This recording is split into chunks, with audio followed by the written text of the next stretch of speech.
Hello and welcome back. I'm so excited about this because if you're watching this, that means that you've moved on and you have got to the chapter 2 or to chapter 2. And so congratulations for completing chapter 1. And in the beginning of chapter 2, we're going to review a couple points and then we're going to learn some points and then we'll go from there. So basic exponent rules. So if you're taking notes, make sure you write that down. The title, of course. And so what this looks like is that we got to remember what this is. This is called a term, and in a term there is a base and there's an exponent. The base is the number that's connected to the exponent. So here the base will be 5, and the exponent would be 3. Okay, now it's going to be significant later. Now here the base is 5. And the exponent is 3. And it's kind of jammed up. I got to get a bigger board.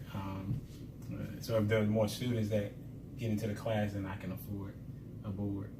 And so here the base is -5 and the exponent is 3. So let me go back. So as you can see, in the very first two, the bases are 5 and the exponents are 3. In the third one, the base is -5 because it's in parentheses and it's wanting you to include -5 as the base. Okay, even if I change this to a 2, even if I change it to a 2, then the exponent would still be a 2, so it wouldn't matter. All right, so the exponent is still the same, right? But remember, if we multiply two negatives together, they get a positive. All right, so in the product rule, and there's several different rules, and so you got to know exactly which one you're using at what particular time frame that you're using it.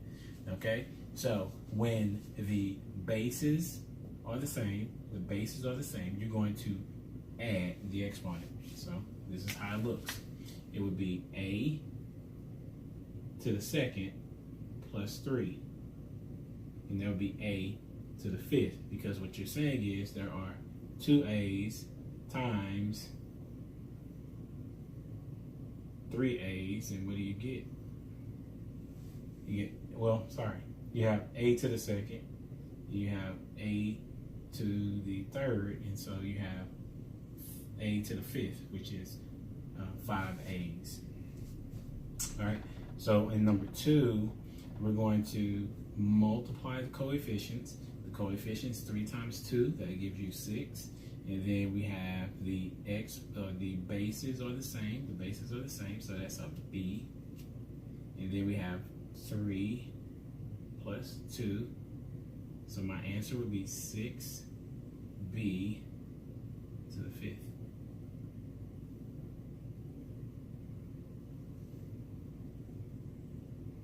And on number 3, we have -c, -c, -c. They're all the same. So all we got to do is add the exponents. 4 plus 10 is 14, plus 2 is 16. Now we're not solving it, we're just writing it out so you can see what the answer is. Okay, we're not solving it just yet. This is where our answer would be. This is what our answer would be. Hopefully you're driving along with us and you're understanding. If not, once again, make sure you pause the video for what it is that you don't understand. All right, and then replay it. All right, so now this is the basic power rule, a power rule. All right, so this is we're gonna do 3 to the second times 3.